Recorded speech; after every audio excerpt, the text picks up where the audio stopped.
So what happens to my death benefit when I borrow against the cash value in my whole life insurance policy? This is a common question I get, and let's break it down.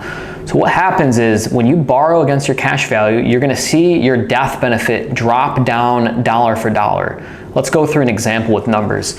If you have $500,000 in cash value, and let's say you had a $2 million death benefit, again, these are rough numbers, you take a $100,000 loan against the $500,000 of your cash value, you're going to see your death benefit temporarily drop from $2 million to $1,900,000. That's a $100,000 reduction.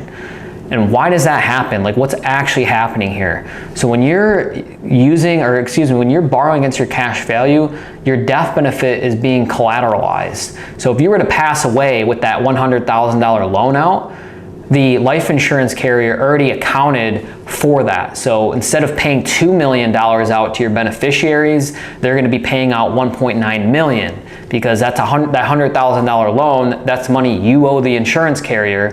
The $2 million death benefit, that's money they owe to the beneficiary. So they just take the death benefit of $2 million, they subtract the $100,000 loan that was not paid, the loan balance that wasn't repaid, and then they pay out the difference.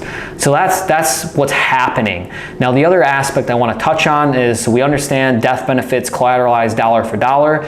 Now when you start to make repayments back on that loan, you're going to see that your death benefit's going to start being restored back. So if you make, let's just say you made 4 $25,000 repayments. Now there's going to be interest on that, so the calculation is going to be a little bit different, but just to keep it simple, you make 4 $25,000 repayments back to your policy, you're going to see your death benefits going to be restored as you make those repayments. So eventually when you repay back the loan fully, you're going to see your death benefits going to be restored to where it would have been as if you never took the loan in the first place. And that's the other thing. The other correlation I want to make is with the cash value aspect. So when you take a loan against your cash value, you're still earning interest and dividends on the full cash value as if you never took the loan out in the first place. So your cash value is still going to be appreciating even though you're taking loans out against it. And when you look at your illustration, when you compare your policy with no loans versus the policy with loans, you're going to see that your cash value is still appreciating the same on both ends. So if you had, again, the same loan example, $100,000 loan, you say you repay it back in 4 years, you look at the policy, the same policy with no loans versus the same policy with loans, you're going to see that after that 4-year period, once the loan's repaid, the cash value is the exact same in both scenarios. And that's because, again, I'm going to emphasize this, your cash value grows, it continues to earn interest and dividends as if you never touched it in the first place. A good analogy or comparison I like to use is real estate. So let's say you have a property, for the example, keep it simple, you own it in cash, it's worth $1 million. That $1 million property, it's worth $1 million, let's say. It goes up by 10%, you're gonna get, that's 10% appreciation. And let's say you had a $200,000 HELOC against that piece of property.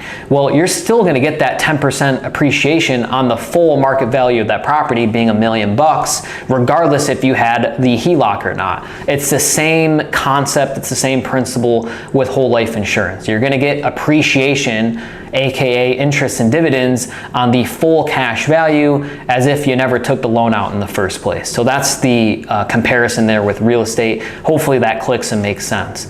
But essentially, to wrap the video up here, that's how it works with the death benefit. Your death benefit will temporarily drop. It's collateralized dollar for dollar as you have the loan out, and then as you repay that loan, your death benefit's going to be restored back to where it was as if you didn't take the loan out. And then if you were to pass with the loan out, the difference between the death benefit that was going to be paid out to your beneficiaries and the loan balance, that's going to be the new payout to your beneficiaries. So the insurance carrier owes you your family the death benefit, or whoever your beneficiaries are, the loan balance, that's money you owe to the insurance carrier. If there's that loan balance, they're just going to calculate the difference and pay that out.